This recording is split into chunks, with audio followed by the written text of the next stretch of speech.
Les hablo esta noche de la ciudad de Washington, D.C., pero no como un senador de los Estados Unidos. Primero, como alguien que nació y creció en una comunidad moldeada por los acontecimientos trágicos de nuestro hemisferio. Más de 1 millón de cubanos se vieron obligados a huir de su patria a causa de la dictadura castrista. Decenas de miles de nicaragüenses fueron obligados a recomenzar sus vidas en un nuevo país por causa de los sandinistas. Y ahora, por desgracia, miles de sus compatriotas venezolanos buscan asilo por los recientes acontecimientos. El éxodo de estas personas a Estados Unidos ha enriquecido a nuestro país y ha hecho que la ciudad de mi nacimiento y el estado que represento aquí en Washington se encuentre entre los más diversos y dinámicos del mundo entero. Pero también dividió familias, destruyó sueños y robó a estas naciones del talento de su pueblo. La raíz de todas estas tragedias no es una batalla política entre la izquierda y la derecha, pues hay muchas naciones en nuestro hemisferio y alrededor del mundo que han encontrado cómo proveer un espacio para ambos puntos de vista dentro de su sistema político. La raíz y la causa de estas tragedias es la tiranía. Una tiranía que injustamente encarcela e incluso asesina a aquellos que se ven como una amenaza para ejercer el poder.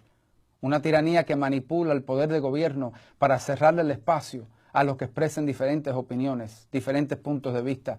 La misma tiranía que concluye que no puede aferrarse al poder si tiene que someterse a elecciones libres y a una prensa libre.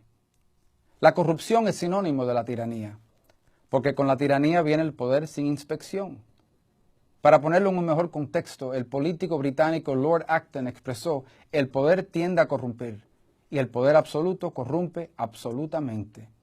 Yo he visto de primera mano cómo el poder absoluto corrompe cuando se centraliza en las manos de un grupo privilegiado del gobierno de Nicolás Maduro.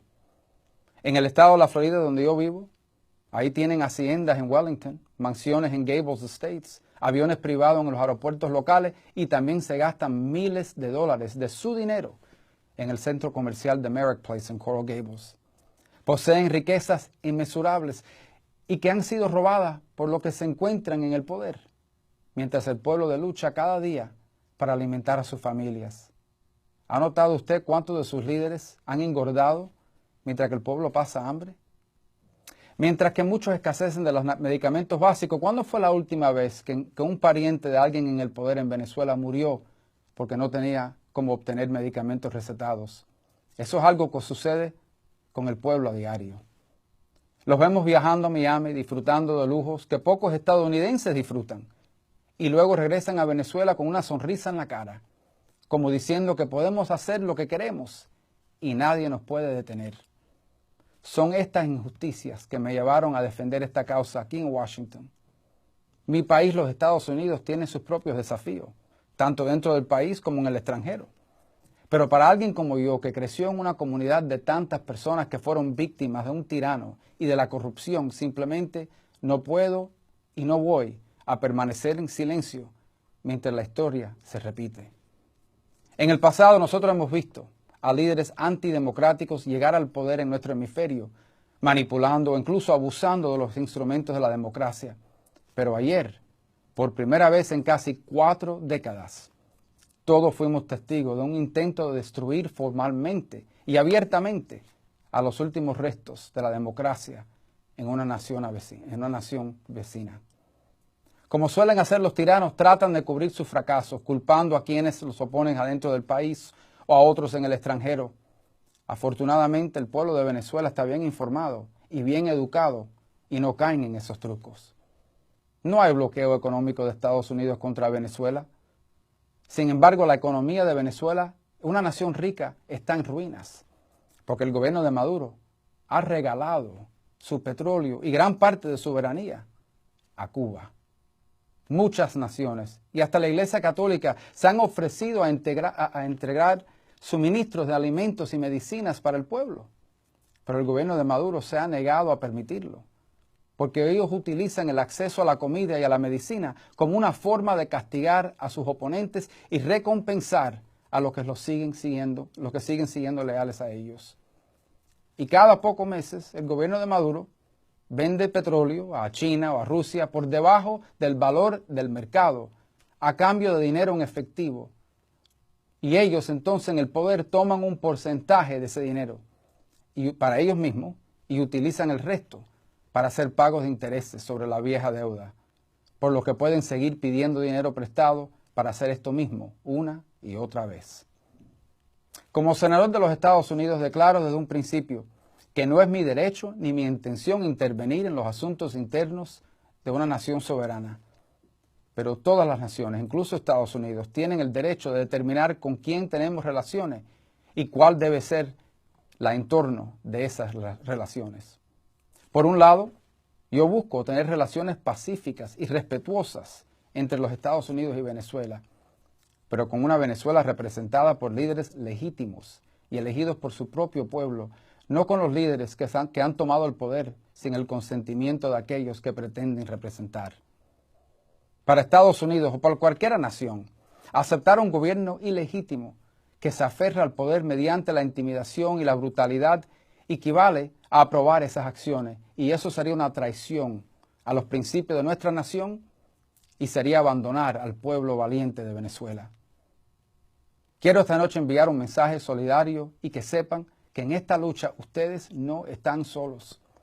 Después del ejercicio fraudulento de las últimas noches, Perú, Chile, Colombia, Panamá, Costa Rica, México, Estados Unidos y otras naciones en todas partes del mundo se han unido para anunciar que no reconocen esta Asamblea Constituyente.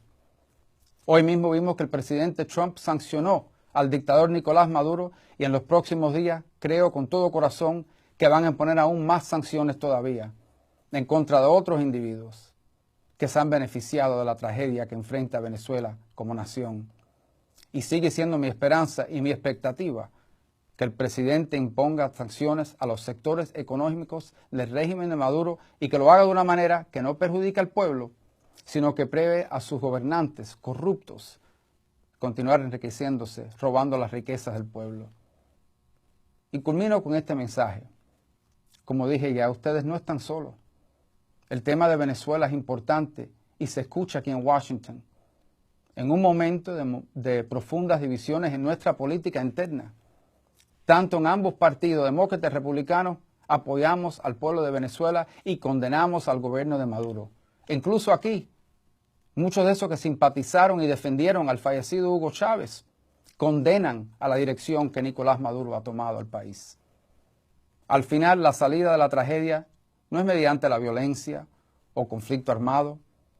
La salida para Venezuela es una elección libre, una elección justa. Si el régimen de Maduro está tan confiado del apoyo de su pueblo, ¿por qué no programar las elecciones libres y justas requeridas por su propia Constitución? ¿Por qué no someterse a una elección que reconozca el voto y los principios del pueblo? ¿Por qué no liberar a todos los presos políticos para que ellos puedan participar en un debate nacional? ¿Y por qué no reconocer el poder de una Asamblea Nacional que fue elegida directamente por su pueblo? Y para Nicolás Maduro, que estoy seguro que está viendo o va a ver este programa, el camino actual no terminará bien para usted. La diferencia entre usted y Fidel Castro en 1959 es que no queda una Unión Soviética para subsidiar a su gobierno durante los próximos 30 años.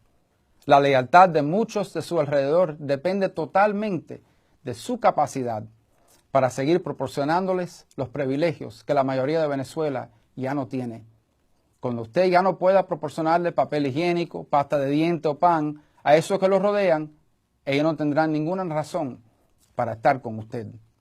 Le aseguro de otra cosa, que aquellos que ayer, algunos que estaban de su propio partido, que llevaban su camisa roja mientras celebraban la Asamblea Constituyente en la televisión nacional, esta misma mañana ya estaban tramando para tomar su lugar cuando llegue el momento apropiado. Para Venezuela solo hay un camino, el camino de elecciones, libertad y paz. Y yo seguiré orando para que Dios cree el espacio para que esto suceda.